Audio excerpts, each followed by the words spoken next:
అదరగొట్టే కారం రంగు రుచి ఆచి కారం పొడి. శుభం తెలియని అమాయకులు నిజంగా వాళ్ళ ప్రాణాలని బస్ డ్రైవర్ చేతిలో ఉంచుతారు నిజంగా ప్రయాణాలు చేసేటప్పుడు. ఎందుకంటే వాళ్ళు వాళ్ళ బాధ్యతగా తమ ప్రాణాలని కాపాడతారు. సో నిజంగా తమ గమ్యస్థానాలకి చేరుస్తారు అంటూ వెళ్తూ ఉంటారు. కానీ వాళ్ళు చేసే పొరపాట్లు, నిర్లక్ష్యం ఇలా ప్రాణాల మీదకి తెస్తుంది అనేది ఊహించరు. ప్రస్తుతం జరిగిన ఈ ఘోర ప్రమాదంలో దాదాపు 20 మందికి పైగా మృత్యువాత పడ్డారు. వాళ్ళ కుటుంబాలు రోధిస్తున్న తీరు పలువురిని కలిచివేస్తున్న పరిస్థితి మనకు కనిపిస్తోంది.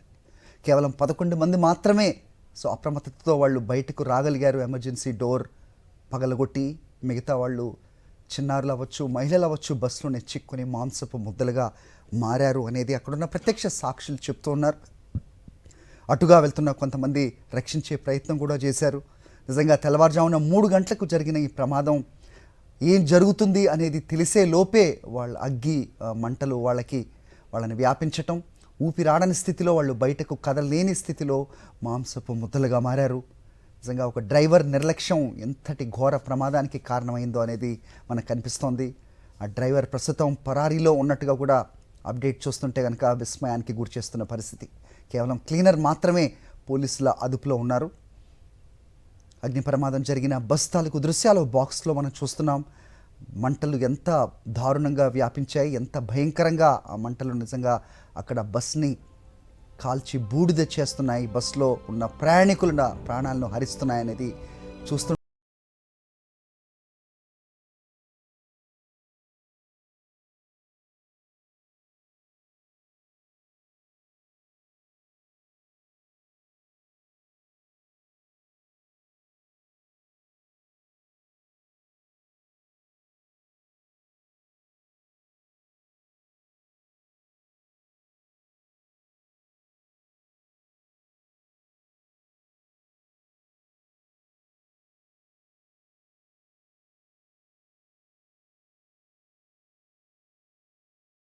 తో మాట్లాడారు.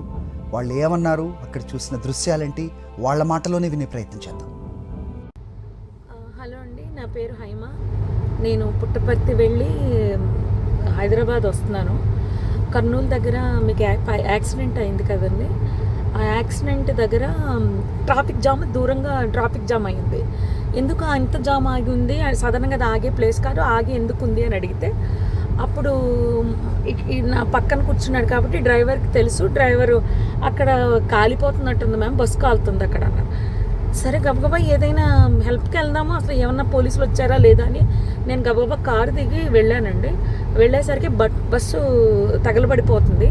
కొంతమంది కింద కూర్చుని ఏడుస్తున్నారు, ఎవరెవరు ఉన్నారని ఏడుస్తున్నారు, కొంతమంది టెన్షన్ పడుతున్నారు, ఇలా ఉన్నారు. ఆ బస్సుకు సంబంధించిన వాళ్ళు అలా వాళ్ళ పరిస్థితి అలా ఉంది. ఇంకా మిగిలిన వాళ్ళ ఫోన్లు అన్నీ కూడా పాప అందులో కాలిపోయాయి. చాలామంది దగ్గర ఏమీ బయటకు వచ్చిన వాళ్ళ దగ్గర ఏమీ రాలేదు.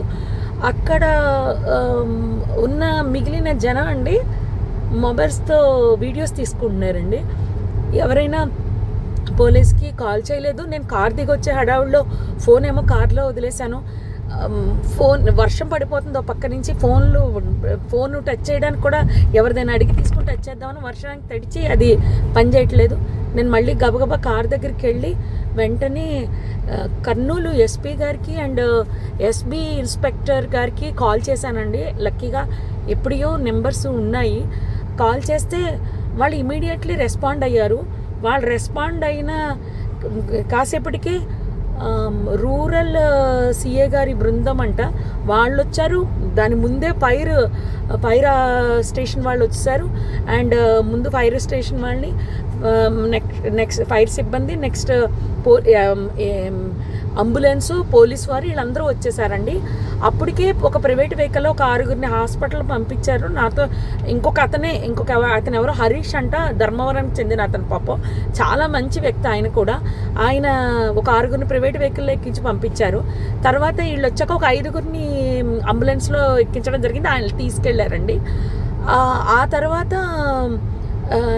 ఈ లోపలనే మొత్తం ఎస్పీ గారు, పోలీస్ సిబ్బంది అందరూ వచ్చేసారు. అసలు ఆ మాంసపు ముద్దలు కాదండి, నిజం చెప్పాలంటే చాలా దారుణం అది. అస్థిపంజరాలు అలా సీట్లలోనే చూసేసరికి అసలు నాకైతే వల్ల కాలేదు. ఎవరైనా ఫ్యామిలీ అండి చాలా ఆ ఫ్యామిలీ ఎంత బాధపడుతూ ఉంటారో నేను అది తట్టుకోలేకపోయాను. నిజం చెప్పాలంటే చాలా బాధాకరం అండి. ఎవరు కాపాడడానికి అవకాశం లేదు. నిజం చెప్పాలంటే పోలీసులు రాకపోయింటే చాలా ఇబ్బంది పడిపోదాము. హెవీ ట్రాఫిక్ అండి. పోలీసులు లోపలికి రావడానికి బయటకి కూడా ఉండకపోను. ఆ ఇన్ఫర్మేషన్ ఇవ్వడంతో క్లియర్ చేసుకుంటూ వస్తూ మొత్తం లోపలికి వచ్చారు. అంతా ఆఫ్ చేశారు, మంటలు అవి ఆఫ్ చేశారు. జరిగింది అయితే ఇదండి. ఆ బస్ కిందనే బైక్ ఉండిపోయింది. ఆ బైక్ని కొట్టేస్తే బైక్ అతను చనిపోయి రోడ్డు పక్కకి పడిపోయాడు. మళ్ళీ ఆ బైక్ మాత్రం బస్ కిందకి వెళ్ళిపోయిందండి. అర్థమైపోయింది ఇది సార్ జరిగింది. కర్నూలు జిల్లా చిన్న టేకూరు వద్ద ఘోర రోడ్డు ప్రమాదం చోటు చేసుకుంది.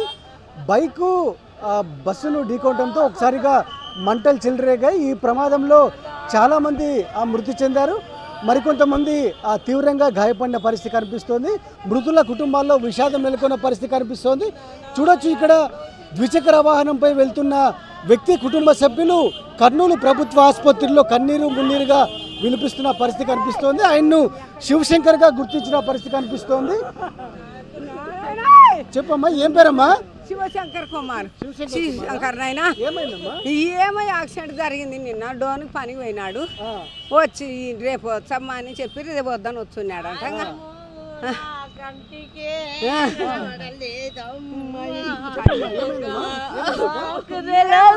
యాక్సిడెంట్ జరిగింది. 50 బాటలు వేసినారు. నాయన ఫోటోలు పంపించుంటే వచ్చి టీవీ 9. ఇద్దరు కొడుకులైతే చిన్న ఎప్పుడు బయలుదేరా? తెలియదు. నిన్న రాత్రి నేను 9 గంటలకు కాల్ చేసినాను సార్. ఏ పని చేస్తాడు ఆయన? పెయింటింగ్ వర్క్ చేస్తాడు, బైక్ మెకానిక్ వర్క్ చేస్తాడు. ఆయనకి ఎలా పోస్తే అట్లా చేసుకుంటాడు. రాత్రి ఎక్కడ ఉన్నాడు? రాత్రి డోన్ కోతున్న పిన్ని అని ఫోన్ చేసినాడు నాకు. చేస్తే ఆయన 9:30 10 గంటలకంతా వస్తావా అంటే 10:30 అట్లా అవుతుంది పిన్ని అని చెప్తున్నాడు. పెళ్ళయిందమ్మా? ఏం మాట్లాడింది లేదు. పెళ్లి సంబంధాలే చూస్తున్నాం. పెళ్లి చేయాలా ఈ సంవత్సరం నా కొడుకుని చూపి తండ్రి కాళ్ళకు మొక్కుతా. నా కొడుకుని తండ్రి లేక బతికితేనే. నాకిద్దరు కొడుకులు, నా కొడుకులు, నా మొగుడు, నా పిల్లలు ఉన్నప్పుడే చచ్చిపోయినా. మొత్తం మీదైతే పూర్తి స్థాయిలో విషాదం అలుపుకున్న పరిస్థితి కనిపిస్తోంది. వారు కూడా చెప్పలేని పరిస్థితుల్లో ఉన్నారు. ఎందుకంటే ఇద్దరు కొడుకులు ఉన్నారు. ఒక కొడుకు చనిపోవడంతో ఆ తల్లి అదేవిధంగా కుటుంబ సభ్యులు పూర్తి స్థాయిలో విషాదంలో మునిగిపోయిన పరిస్థితి కనిపిస్తోంది. రాత్రి డోన్కి వెళ్తానని చెప్పి వెళ్ళారు. అక్కడ అంటే గ్రానైట్ పనులు కానీ లేకుంటే పెయింటింగ్ పనులు కానీ చేసుకుంటూ ఉన్న వ్యక్తి తెల్లవారుజామున బయలుదేరారు. బయలుదేరిన తర్వాత చెట్ల మల్లాపురం గ్రామ సమీపంలో ఒకసారిగా కావేరీ ట్రావెల్స్ బస్సును ఢీకొనడంతో ఈ ప్రమాదం చోటు చేసుకుంది. బైకిస్టు ఎప్పుడైతే బస్సును ఢీకొన్నాడో బస్సులో ఒకసారిగా మంటలు చెలరేగాయి. బైక్లో ప్రయాణిస్తున్నటువంటి శివశంకర్ అక్కడికక్కడే మృతి చెందారు. అదేవిధంగా బస్సు కింద పడి దాదాపుగా చాలా దూరం పాటు ఈడ్చుకు వెళ్ళడంతో ఒకసారిగా అగ్ని కీలలు వ్యాప్తి చెందాయి. బస్ అంతా అగ్ని కీలలు వ్యాప్తి చెందడంతో దాదాపుగా చాలామంది మరణించిన పరిస్థితి కనిపిస్తోంది. ఈ నేపథ్యంలోనే వారి కుటుంబంలో పూర్తి స్థాయిలో విషాదం అలుకున్న పరిస్థితి కనిపిస్తోంది. ఎంతమంది చనిపోయినారు, ఎలా చనిపోయినారు దానిపైన పూర్తి స్థాయిలో ఇన్వెస్టిగేషన్ చేస్తామని మరోవైపున అధికారులు పేర్కొంటున్న పరిస్థితి కనిపిస్తోంది. వీడియో శ్రీనివాస్ శివారెడ్డి, సాక్షి న్యూస్, కర్నూలు జిల్లా.